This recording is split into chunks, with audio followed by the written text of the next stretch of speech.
सर्वांना नमस्कार. आपण पाहतोय अरेंज मॅरेज या लव्ह स्टोरीचा भाग 5. त्या मे महिन्याच्या रखरखत्या सकाळी अद्वैतच्या मोबाईलची स्क्रीन जणू एखादा जळणारा कोळसा बनून त्याच्या हाताला चटके देत होती. स्क्रीनवर दिसणारे ते फोटो आणि खाली लिहिलेलं ते कुत्सित वाक्य त्याच्या डोक्याची नस भडकवायला पुरतं होतं. फोटोमध्ये आरोही आणि विराज एका कॉलेजच्या कॅन्टीनमध्ये बसलेले होते. विराज तिच्या खूप जवळ होता आणि तिच्या गालावर हात ठेवून काहीतरी सांगत होता. दुसऱ्या एका फोटोत दोघे बाईकवर होते आणि आरोहीने विराजच्या खांद्यावर डोकं ठेवलं होतं. अद्वैतचा श्वास वेगाने चालू झाला. त्याच्या कपाळावर घामाचे थेंब जमा झाले. जुना अद्वैत असता तर त्याने आत्ताच्या आत्ता मोबाईल फेकून दिला असता किंवा घरात जाऊन आरोहीचा गळा धरून तिला जाब विचारला असता. पण गेल्या काही दिवसांमध्ये त्याने जो मानसिक छळ अनुभवला होता आणि ज्या प्रकारे त्याने स्वतःच्या हाताने आपलं नातं उद्ध्वस्त होताना पाहिलं होतं, त्यामुळे त्याच्यात थोडा समजूतदारपणा आला होता. त्याने डोळे बंद केले आणि एक दीर्घ श्वास घेतला. राहुलचे ते शब्द त्याच्या कानामध्ये घुमले. संशय घेऊ नकोस, तिला तुझा विश्वास दे. अद्वैतने स्वतःला सावरलं. त्याने त्या अनोळखी नंबरवर परत कॉल करण्याचा प्रयत्न केला, पण अपेक्षेप्रमाणे तो नंबर एका बाजूने ब्लॉक दाखवत होता आणि स्विच ऑफ होता. अद्वैतने शर्टची बटणं नीट केली, आपली ऑफिसची बॅग उचलली आणि तो खोलीबाहेर आला. पायऱ्या उतरत असताना त्याची नजर हॉलमध्ये गेली. आरोही तिथे सुलभाताईंसोबत बसून देवाच्या पूजेची तयारी करत होती. तिचा तो साधेपणा, तिच्या चेहऱ्यावरचं ते शांत हसू पाहून अद्वैतच्या मनातला संशयाचा अंधार एका सेकंदात नाहीसा झाला. ज्या मुलीने स्वतःच्या अस्तित्वाची पर्वा न करता त्याच्या आईबाबांना आपलं मानलं होतं, ती कधीच कोणाचा विश्वासघात करू शकत नव्हती, ही खात्री त्याच्या मनाला पटली. पण मग हा मेसेज कोणी पाठवला होता? कोणाला अद्वैत आणि आरोहीचा संसार सुखाने चाललेला पाहायचा नव्हता? अद्वैत काही न बोलता घराबाहेर पडला. गाडी चालवताना त्याच्या डोक्यामध्ये फक्त एकच नाव येत होतं, रिया. कॅफेमध्ये ज्या प्रकारे त्याने रियाला निखिलसोबत पकडलं होतं आणि तिची लायकी दाखवून दिली होती, त्याचा सूड घेण्यासाठी तिने हे कृत्य केलं असावं का?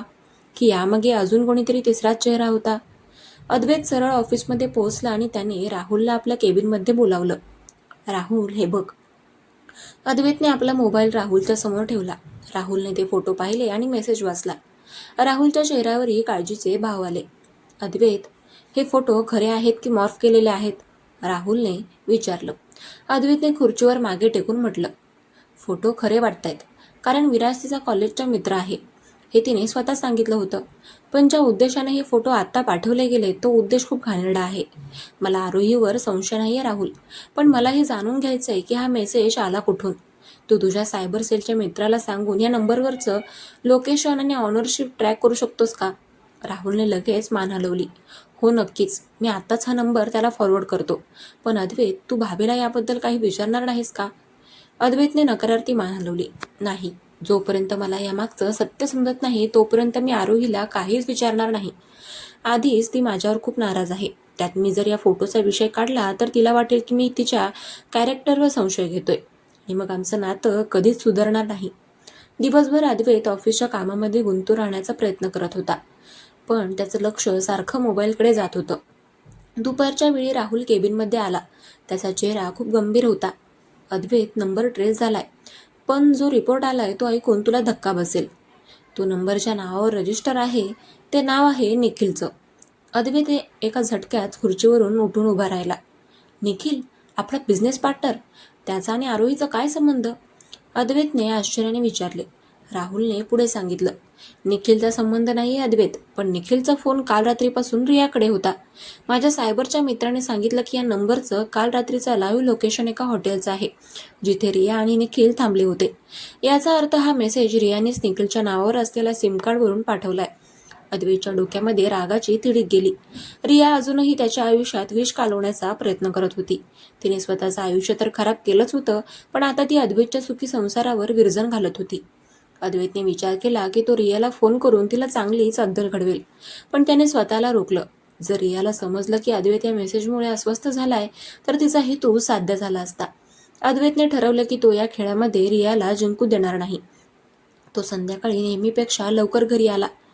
मनात एक वेगळाच निर्धार होता. तो घरात लवकर आला तेव्हा हॉलमध्ये विराज बसला होता. हो, विराज सोलापूरला आला होता आणि तो बाबांच्या काही मेडिकल रिपोर्ट्सबद्दल आरोहीशी चर्चा करत होता. अद्वैतला पाहून विराज उभा राहिला. हाय अद्वैत, मी बाबांचे काही जुने रिपोर्ट्स आणले होते. सोलापूरच्या एका मोठ्या कार्डिओलॉजिस्टला दाखवायचे होते म्हणून. अद्वैतने यावेळी आपल्या चेहऱ्यावर कोणताही राग येऊ दिला नाही. तो पुढे आला आणि त्याने विराजच्या खांद्यावर हात ठेवला. थँक्स विराज, तू बाबांची खूप काळजी घेतोस. खरं तर हे काम माझं होतं, पण ऑफिसच्या गडबडीत मला जमलंच नाही. तू चहा घेतलास का? अद्वैतचं हे बदललेलं वागणं पाहून आरोही थक्क झाली. ती स्वयंपाकघराच्या दारात उभी राहून अद्वैतकडे पाहत राहिली.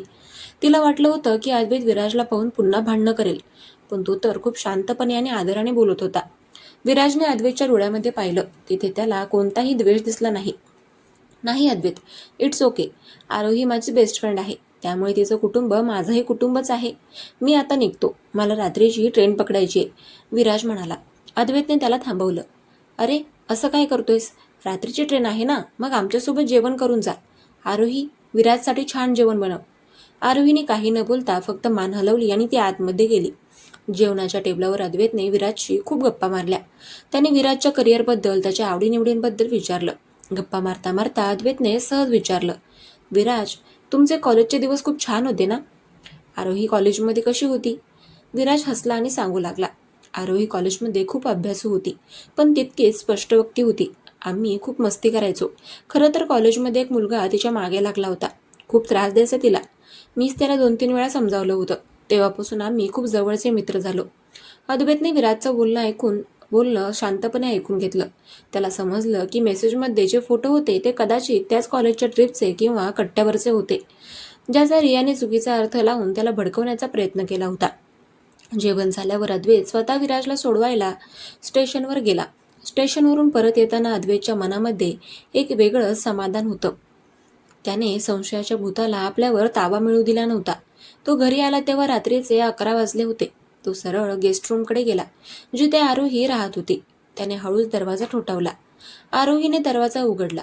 तिच्या चेहऱ्यावर अजूनही अविश्वास होता. काय झालं अद्वैत? काही हवंय का? तिने विचारलं. अद्वैतने खिशातून आपला मोबाईल काढला आणि तो मेसेज आणि ते फोटो आरोहीच्या समोर धरले. हे बघ, तो शांतपणे म्हणाला. आरोहीने ते फोटो पाहिले आणि मेसेज वाचला. तिचा चेहरा एका सेकंदात रागाने लाल झाला. तिच्या डोळ्यातून पाणी आलं. अद्वैत, तुम्हाला हेच दाखवायचं होतं का? तुम्हाला अजूनही माझ्यावर संशय आहे ना? तुम्हाला वाटतंय की माझा आणि विराजचं काहीतरी? तिचा आवाज रडण्यामुळे बसला.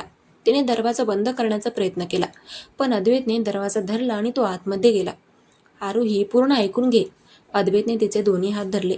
जर मला तुझ्यावर संशय असता तर मी संध्याकाळी विराजशी इतक्या प्रेमाने बोललोच नसतो. मी हा मेसेज तुला त्रास देण्यासाठी नाही, तर हे सांगण्यासाठी दाखवतोय की मला तुझ्यावर पूर्ण विश्वास आहे. हा मेसेज रियाने पाठवलाय, निखिलच्या फोनवरून. तिला आपल्यात दुरावा निर्माण करायचा आहे, पण मी तिला यशस्वी होऊ देणार नाही. मला माहिती आहे की मी भूतकाळामध्ये खूप मोठ्या चुका केल्यात. मी तुझ्या चारित्र्यावर, तुझ्या हक्कांवर गदा आणलीये. पण आज मी तुला सांगतोय, माझ्या मनात तुझ्याबद्दल कोणताही संशय नाहीये. मला फक्त तू हवी आहेस, तुझा विश्वास हवाय. अद्वैतने आपले डोके तिच्या खांद्यावर टेकवले आणि तो रडू लागला. आरोही स्तब्ध उभी होती. अद्वैतचा अवतार तिने कधीच पाहिला नव्हता. जो माणूस कधी काळी स्वतःच्या अहंकाराच्या पुढे कोणालाच काही समजत नव्हता, तो आज तिच्या समोर लहान मुलासारखा रडत होता आणि तिच्या विश्वासाची भीक मागत होता. आरोहीचे हात हळूच अद्वैतच्या पाठीवर गेले, पण तिने पुन्हा स्वतःला रोखलं. तिने त्याला बाजूला केलं आणि त्याचे डोळे पुसले. अद्वैत, तुम्ही माझ्यावर विश्वास ठेवलात याबद्दल थँक्स, पण माझ्या मनाला झालेल्या जखमा इतक्या लवकर भरणार नाहीत. रियाचा राग तुम्ही माझ्यावर काढलात आणि आता तिचा बदला घेण्यासाठी तुम्ही माझ्याजवळ येताय का? मला अजूनही वेळ हवाय. मला हे पाहायचंय की तुमचा हा विश्वास किती दिवस टिकतो. आरोही अत्यंत गंभीरपणे म्हणाली. अद्वैतने तिच्या डोळ्यामध्ये पाहिले. तिथे त्याला नकार असला तरी एक छोटीशी आशेची किरण दिसत होती. मला मान्य आहे आरोही, तू जितका वेळ हवाय तितका वेळ घे. मी माझी परीक्षा द्यायला तयार आहे, अद्वैत म्हणाला आणि तो शांतपणे खोलीबाहेर निघून गेला. त्या रात्रीनंतर अद्वैत पूर्णपणे बदलला. तो आता आरोहीवर कोणतीही जबरदस्ती करत नव्हता. तो रोज ऑफिसमधून वेळेवर यायचा, घरातल्या कामामध्ये मदत करायचा आणि सर्वात महत्त्वाचं म्हणजे तो आरोहीच्या आवडीनिवडी जपण्याचा प्रयत्न करत होता. तो तिच्या नकळत तिच्यासाठी आवडती पुस्तकं आणून ठेवायचा, कधी तिच्या आवडीची गाणी लावायचा. आरोही सगळं पाहत होती आणि तिचं मन हळूहळू अद्वैतकडे झुकू लागलं होतं. पण तरीही तिच्या मनामध्ये एक अनामिक भीती होती की जर पुन्हा रिया आली तर अद्वैत पुन्हा बदलेल का? अशातच आठवडा निघून गेला.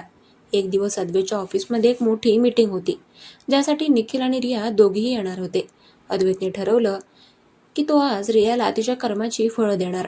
मीटिंग रूममध्ये सगळे बसले होते. निखिलने अद्वैतची ओळख करून दिली.